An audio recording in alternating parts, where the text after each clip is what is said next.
Oh, hello, everybody. Welcome back to Is This a Ghost? I'm Clayton Smith.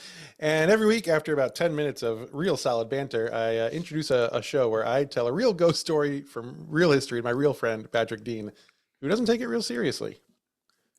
Nope. But he was really considering a 32-hour train ride instead of a 3-hour flight just to get rid of his family for a little while. When I mentioned to Amy and I said I was a little hesitant about it, she called me a pussy. So I think I have to do it now. Gotta call that bluff. So 32 hours on a train to Dallas. We're going on a baseball trip soon, in a couple months. Well, 32 total, 32 round trips, 16 there, 16 back. Yeah. Yep. Comes out to about $10 an hour on the train. It's really not that bad. It's pretty good. When's the last time you had 16 hours to yourself? Of just like the sound of the wheels going over the track and the smell of the conductor smoking next to the train. I don't know. It's been a while, I think. Maybe never. Oh man, I do think that's the way you should do it. If there was a train that went from here to there, you would be on it. I know. I didn't check. Let me check. Well, that's quite a ways for you. It's going to be 3 weeks for me, but I'm into it. I am taking the Amtrak to New York in like 6 weeks to go see Dave. I bet a train like 6.5 hours. I bet a train for you is going to take you through St. Louis. I bet that's what's going to happen. It's got to go all the way around the mountains out of Appalachia. Yeah, probably. Let's see. Where's the closest station? I don't know. Let's try Washington, D.C. to Dallas. This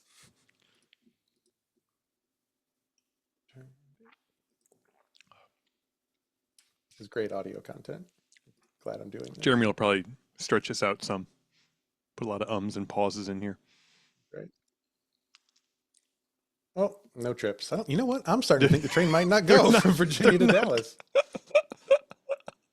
I like somehow like it's an impossibility to travel between two cities by rail. Are there like independent warring railways or something like that? There must be junctions at which you can get off one train and get on another train, but Amtrak's like, that's a lot of work. I'm so sorry, but in the Northeast, we actually use metric rail spacing, and the trains just really can't handle moving to Texas's. No, we wouldn't even know how to charge you. Some of these use dollars, some of them use pounds. I don't know. No idea. Some of them you just have to get and push once an hour, and that's just everyone's payment. Hello, cat. Hello. Hello. Oh boy, man, that was good. Need anything before we get started? Need a drink or all right. Got one of these guys. An Aldi green beer. The Aldi green. The Aldi green water. Hey, that's cool. Close. That's close. Yeah, it's not. Are you dry again? It's closer than you'd like it to be. I'm going more dry again. Yes, that's the plan.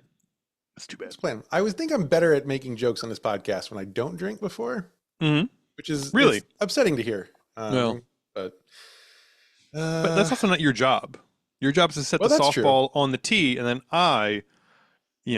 that's true. Slowly dribble it to third base. I was gonna say, well, see, that's the problem. If you would get some practice swings in there and really, do a couple, sail a few over the shortstop there, then all eyes would be off me. Exactly. Yeah, that's true. And then I could drink. I could be passed out here through the whole show. I'll do what I can. Again, not much drama here, not much tension on the show since I already know everything that's going to happen. Sure.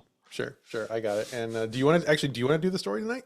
No. I mean, you put in a lot of work. Like I could see there was a lot of work. It was there's a lot. Yeah, I mean, I put it all in that. I don't know why I copy pasted it all into that signal. That was, in hindsight, that was pretty stupid. Like, I don't even know, like, the only other person on there is my mom, and she doesn't even listen to this podcast, so I don't know. I don't know. I thought she'd like want to see all the notes. But then, like, every 3 or 4 messages, she would respond with the boom emoji, and I was like, okay, yeah, she's digging it. Yeah, I'd be like, here's a funny joke, and they'd be like, ooh, got Europe, and we're not bailing them out. So she really loved it.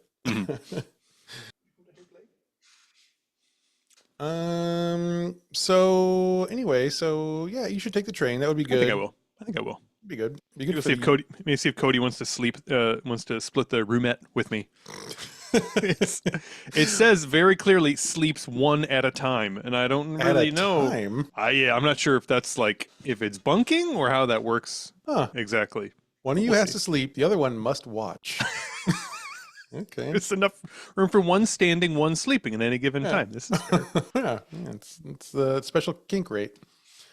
Cody's pretty small. You could probably put him in a suitcase and Oh just yeah, wheel him no, in there. yeah, he's sleeping up in the luggage compartment. He'll be fine. Yeah. Now is his his pap smear. That's not right. His CPAP, His CPAP machine. his CPAP, fit yes, there. yeah, his Pap smear machine is not going to make it on this trip. I'm afraid. Way too much distilled water needed for that one. Like way too much. Oh boy. Well, shoot. You want to hear a ghost story? Sure.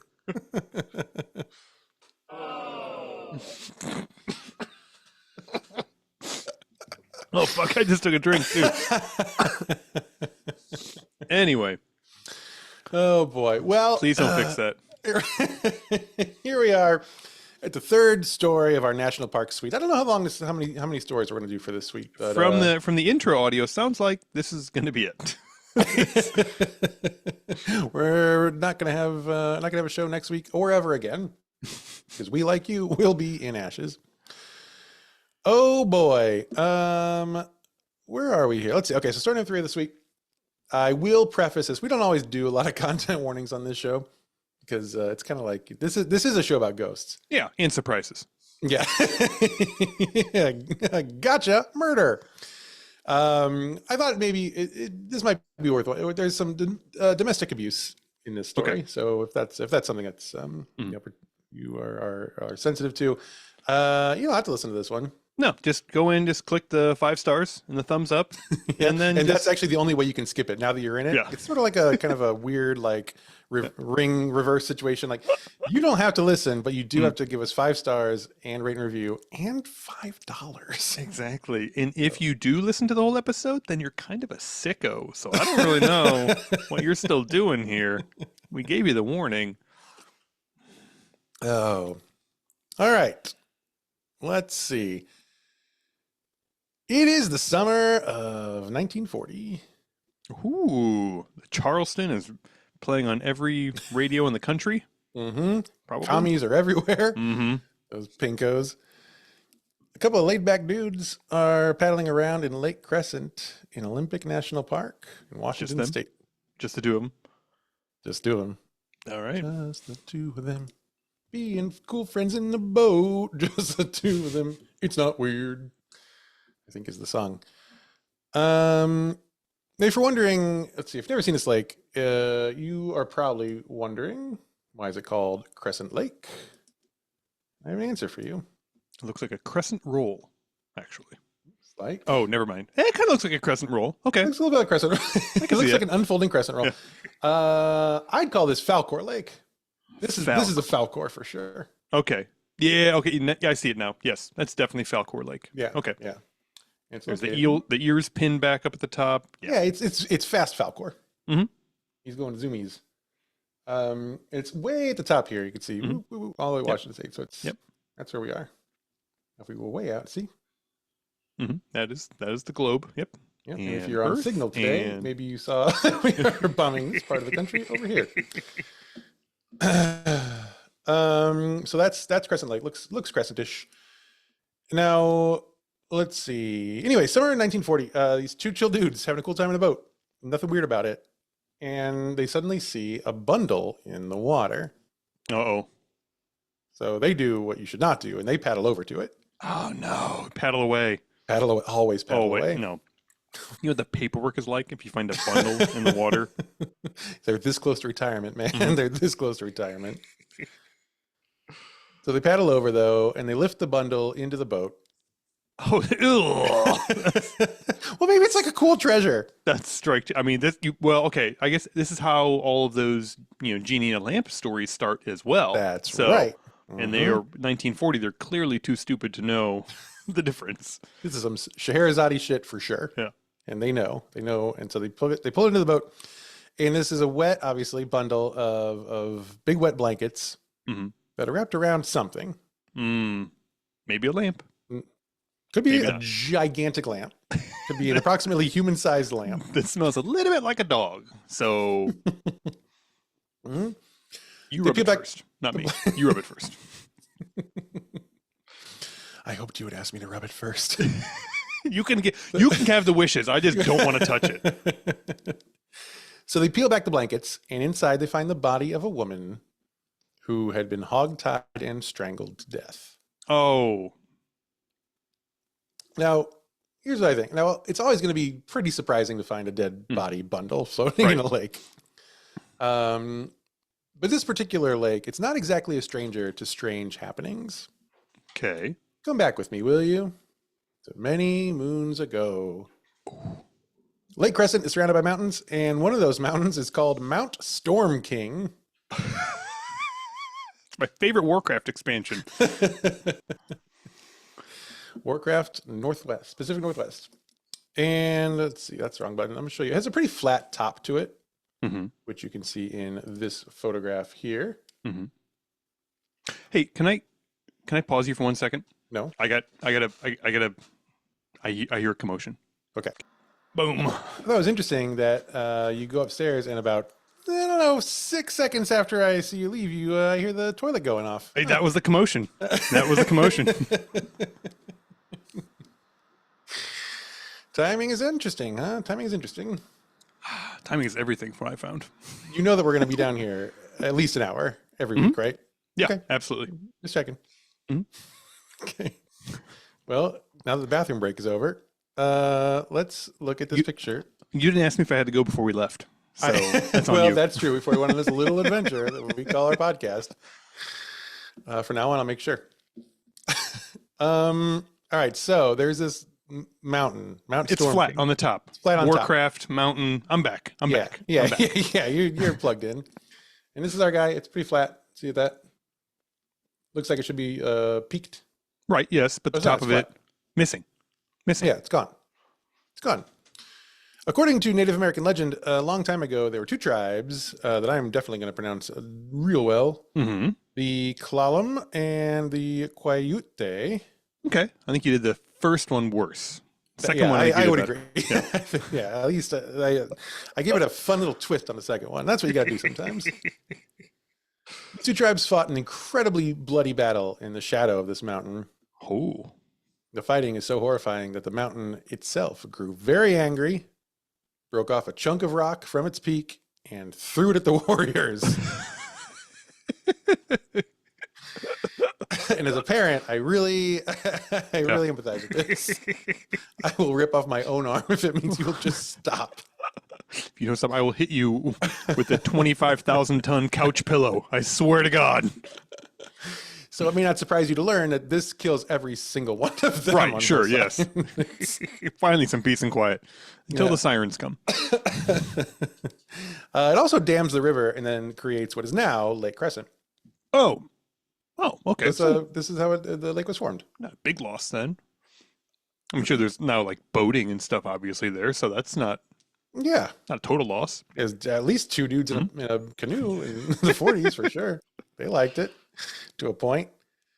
So the water floods the valley. It rises up over the dead bodies of all those Native American warriors, and those bodies are still down there today. Now, I don't know how much of that story is true.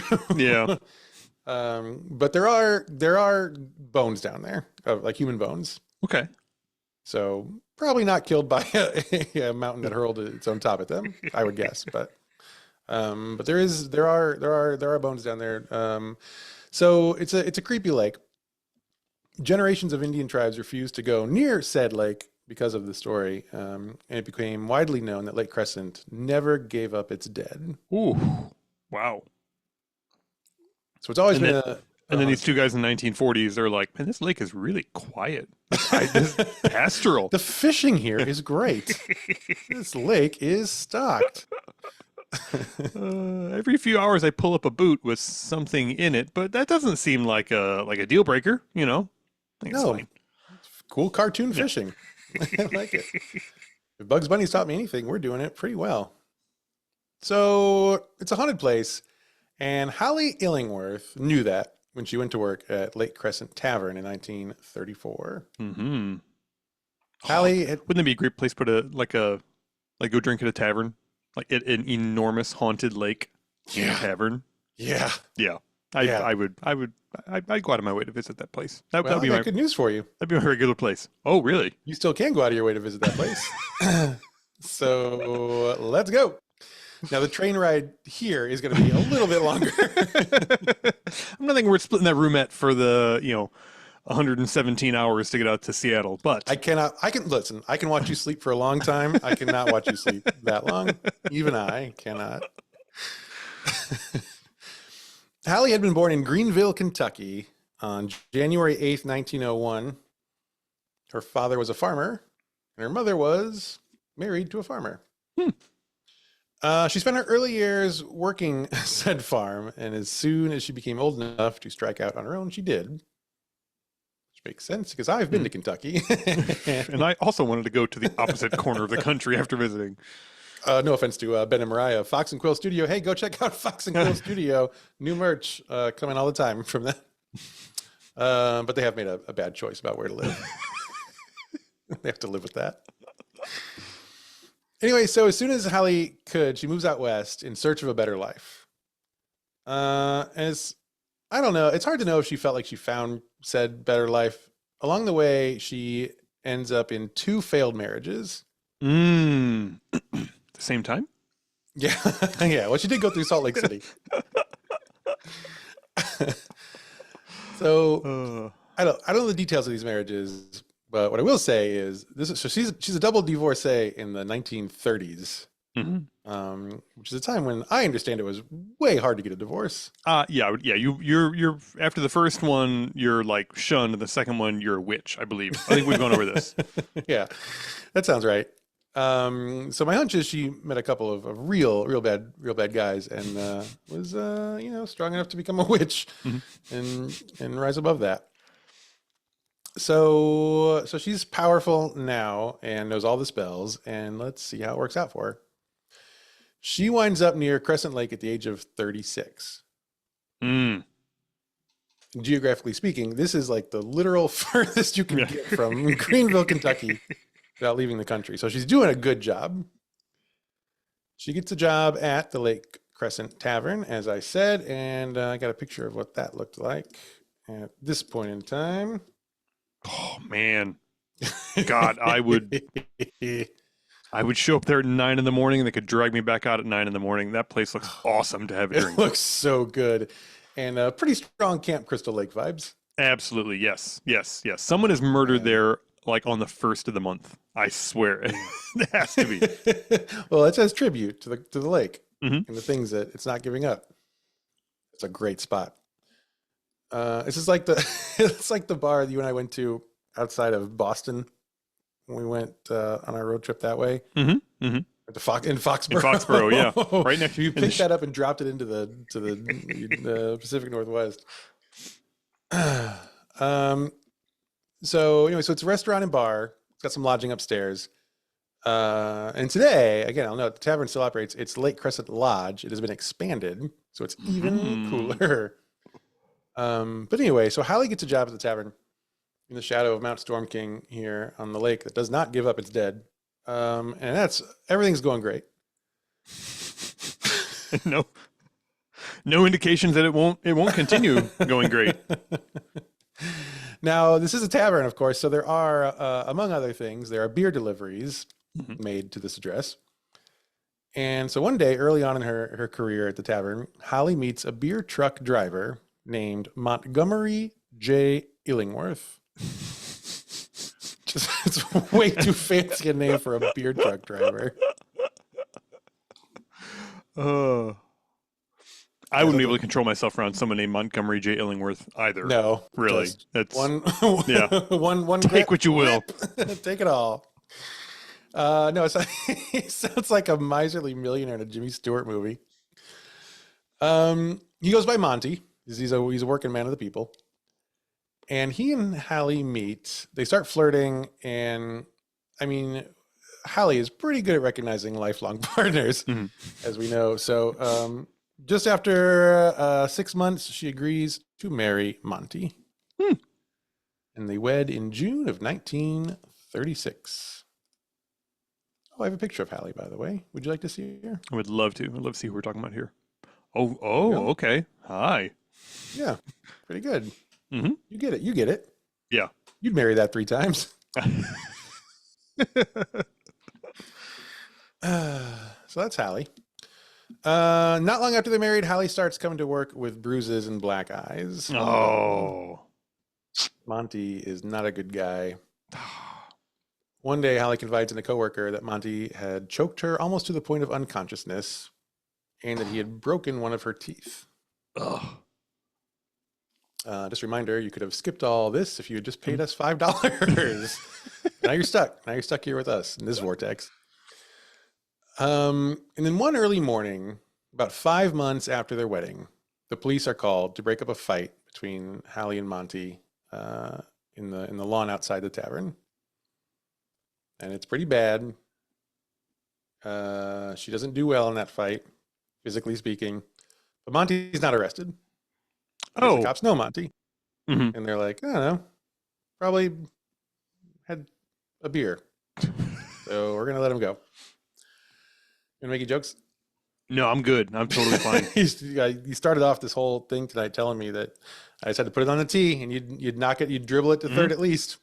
Yep. And you took domestic abuse and set it right there on the tee, and I thought... Sure did. No swings? Put the word swing out. Okay, that's fine. Right. So then on December 22nd, 1937, a year and a half or so after she's married, Hallie doesn't show up for work. Now, they can't get in touch with her, but it is 1937 in the middle of fucking nowhere. So it's not necessarily a concern. Right, yeah. But a few days pass, and Hallie has just vanished. No one has seen her. So the owners of the tavern, they finally get a hold of Monty. Now, Monty is a total wreck. Okay. He's very sad.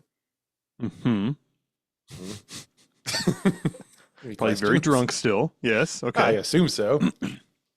He's peeling off the ticker tape from his shoulder so they don't see it. He says Hallie has run off with a sailor from Alaska. Oh, well. Which I guess that is pretty plausible, actually. Yeah. I'd run off with a sailor from Alaska. Every single person in the world is like, okay, bud. Mm-hmm. So Hallie's never seen again. Monty, who's again, he's a grieving widower. Mm-hmm. He is granted a divorce in 1938. Okay. So everyone's like, I guess she's not coming back. Mm-hmm. I guess you can have her stuff. Yeah. Yeah. So as soon as he gets a divorce, Monty moves to California with Hallie's sister's roommate. Oh, okay.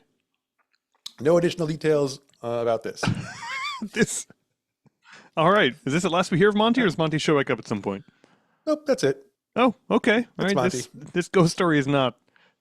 Maybe I should have skipped to the end of this one as well. This is. Oh, like you've got $5. Come on. So he's gone. He lives now with Hallie's sister's roommate. And Hallie is just gone. She does not return. But a few years later, these cool boat buddies find this bundled up body floating in the lake. A lot of alliteration. Yep. Thank you for noticing. When they find this hogtied body, it's pretty clear that the woman had been strangled, like I said. The blankets, the rope, they all showed signs of wear. Of course, it's been in the water for 3 years. Mm-hmm. And this is a side note. I want to be clear when I say this. I do not, this is across the board. I do not think anyone should murder anyone. Mm-hmm. I'll be very clear about that. Mm-hmm. However, what I will say is if you do decide to murder someone, I think there are a lot better places to dispose of the body than 20 feet from where they and you work. Because they do a dental records test eventually, and they find out this is indeed Hallie. Mm. And they're pretty sure they know who did it. So the body itself is in great shape. Oh, I bet. Yeah. Yeah. I bet a little bit of CPR and she's right back at work. Okay, well, it's not quite that great a shape. But, this lake is in northern Washington State. It's very cold. Mm-hmm. And the lake is actually quite deep. It can get deeper than 1,000 feet. Oh, wow. So it's a deep lake. Yeah. So she's been on a ride. She's been on a ride. She went all the way down and all the way up. And it's really cold down there. So she is really well preserved. Mm-hmm. I don't think you're going to weekend at Bernie's with her, but she's in good shape. Somebody needs to tell Joe Rogan about this lake, because I think he may want to spend a few years down there as well, preserving himself. Just a thought. Take Mark Wahlberg with him too. Wow. They love the cold dips. They should go. They should go cold dip. Yes, 1,000 feet straight down. I think they'll be reinvigorated. Now her body's also soapified. Oh, I'm not familiar. You should be. We've talked about it before. Okay, maybe I am familiar then. Soapification, also called saponification. Oh yes, when you turn into a suppository. I think I made that joke last time too. I mean, listen, anyone can turn into a suppository if you really want them to. This is from episode number 116. We talked about this with old Whitey in the SS Kamloops. Boy, that's going back a ways. Nothing, huh? Nothing. No, just nothing. Not a one. Smooth, very smooth up here. No wrinkles. That's only 39 episodes ago. Yep. It's not even a year ago. I'm not arguing that it's not ridiculous, but it's one where I showed you the video. It's there's a boat wreck in the Great Lakes. I showed you the video, and there's a dead body floating down there. That's and he follows you around the boat. Oh, the guy. Yeah. One of the few like ghosts that was still in the body of his corporeal self. Yes, correct. Okay. Yes, I recall that one. So that's Hallie. Okay. She's soapified. This is when with some dead bodies, the fat transforms into a waxy soap-like substance. Mm-hmm. Now, when the fat becomes soapy, it also becomes more buoyant. Oh, okay. Okay. Yep. And so this is how eventually the body that had been weighed down with ropes, right, like 1,000 feet under the water, but after a few years, the ropes had worn away and snapped. Mm-hmm. Now the body is super buoyant. Oh. Up she floats to the top of Lake Crescent. Here's a quote to point. Yeah, she's not in mint condition. To your point, quote: "She was perfectly preserved, other than missing facial features, fingers, and toes." Okay, that could be fishies. It could be fishies. Yeah, feels absolutely. fishy-like. Yeah, maybe. The real strange thing about this body is that it's not bloated. Oh, it should be pretty bloated, having been in the water for 3 years. Mm-hmm. So Hallie's body is taken to a coroner, and the coroner is like, this isn't quite right. Something's weird. Like, it's actually too well preserved, and it's not bloated. Mm-hmm. I don't like this, is what the coroner says. Yeah. And if a coroner says, I don't like this, it's pretty gross. That's correct, Patrick. That is correct. I've seen 6 Feet Under. Those guys eat like sandwiches while they do this stuff. So they've... Oh, drop the mayonnaise onto the heart. Well, scoop it up. It's still good. And meanwhile, the police are on the case. They use, like I said, dental records to identify the body. Now, it's difficult to name a suspect with any actual given evidence. Sure. Even though everyone's like, okay, well, Monty did this. You should go arrest him. Mm-hmm. But you do need evidence. This was before 2024, so you need evidence if you're going to arrest someone and, I don't know, deport them or something. So it turns out the police find that evidence in the ropes that were used to hog tie Hallie and fasten her to the weights that held her at the bottom of the lake. Apparently, and here's some real CSI 1940s shit. The rope in question was a very specific kind of rope. It was only sold at Sears and Roebuck. Oh, okay. So the police go to the nearest Sears, which I have to imagine is 1,000 miles away. It's Nebraska. And they go through all the receipts, and they find that the owner of the Lake Crescent Tavern purchased quite a bit of that rope in bulk a few years earlier. Oh. Now, so they go talk to him, and they say, "What's this all about?" He says he bought the rope to tie up boats at the dock. Alibi. Perfect alibi. Yep. Perfect. Perfect. Just flawless. So they question the owner more. He remembers then, suddenly, that he lent 100 feet of that rope to Monty Illingsworth so that Monty could pull his truck out of the mud one day and Monty never returned the rope. That's pretty convenient as well. Yes. But it's all the Are police you need to hear. sure Monty didn't borrow some of the rope, say 80 to 100 feet of said rope? Maybe. Approximately 3 years, and I don't know, 4 days ago. Yes. Well, we're done here. All right. Thank you so much. Yeah, police are satisfied.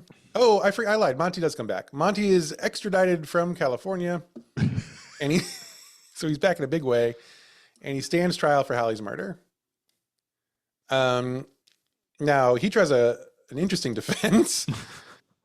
His defense is, that's not Hallie. I've seen her. She's totally fine. I saw her last week, and she's fine. I remember Hallie. She was very bloated. This is not bloated at all. This woman, this is like olive oil. Who is this? I don't know who this is. Is she single though? Because I am interested. So he's like, Hallie's still alive. This is crazy. But then the next witness is Hallie's dentist, who had several records that prove otherwise. So Monty is found guilty, and he goes to jail. He goes to jail for 9 whole years, at which point he is paroled. Okay. Mm-hmm. Seems a little light for throwing somebody at the bottom of a 1,000-foot lake after beating him to death, but you know. This is like the guy who brought us beer for so long. He's like one of the boys. And I kind of need that rope back. And I've been really thirsty for the last 9 years. So he gets out eventually. Now, as for Hallie, of course, she is dead, but she never died quite right. The bloating thing was a real head scratcher, made no less head scratching by the fact that not long after, guests of the Lake Crescent Lodge started seeing her very, very dead body, but her corporeal dead body, walking across the lake at night, glowing with, quote, ethereal light. So Monty is vindicated here. I think that's the point of the story, yeah.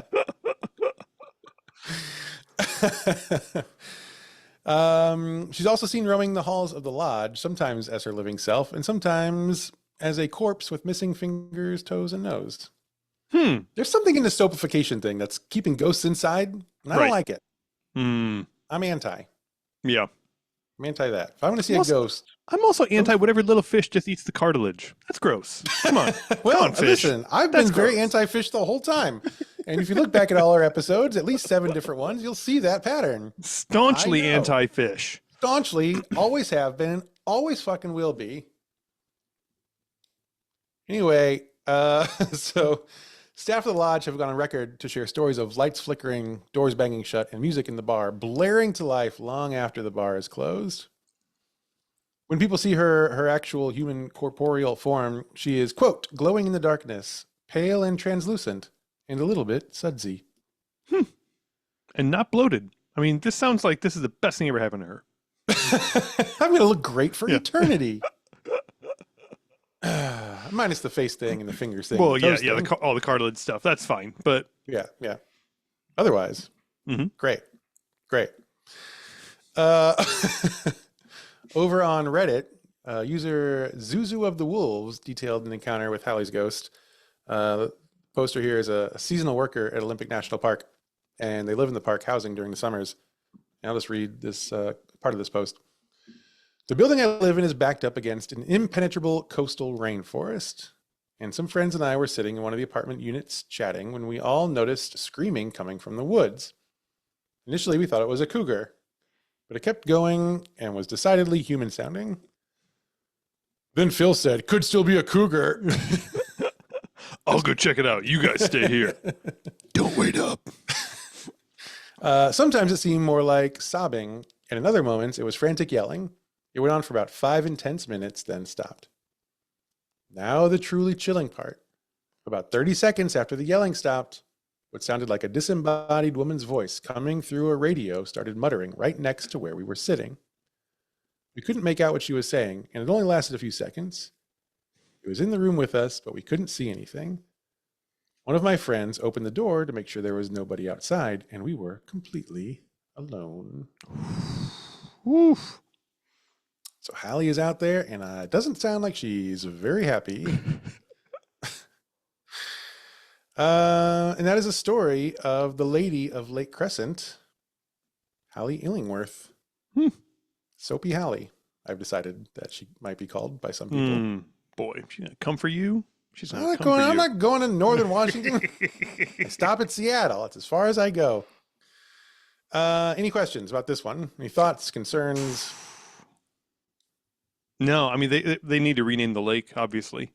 But besides that, no. Falcor Lake. Yeah, Falcor Lake. I think, yeah, everything got tied up in a neat little bow. Really. Yeah, hogtied. A neat Mhm. little bundle. Wonderful. Well, on that note, Is This a Ghost is a production of Smith Show Media. Oh boy, the notes this week were taken by me, Clayton Smith. All the funny jokes and even the ones that weren't spoken. Several long, awkward beats from Patrick Dean. Our audio editors, Jeremy Montoya. Our video editors, Jen Swanson. Our social media team consists of Kai Valonis, Sam Murdoch, and Jennifer Jones. And new merch it's in our website all the time by Fox and Quill Studio. Go follow them on Instagram, even though they do live in Kentucky. And go buy some stuff. Go buy some merch from us. Go buy some art from them. It's gonna be great. Go do that. And go join Ghost Plus. Go do it. It's gonna be fun. Mm-hmm. Be good over there. In the meantime, that's it for us. Don't marry a beer guy. That never a beer guy. Has Otherwise- never worked out. No. Not one person has been happy with that decision. And you won't either, because then you will be the subject of the next episode of Is This a Ghost?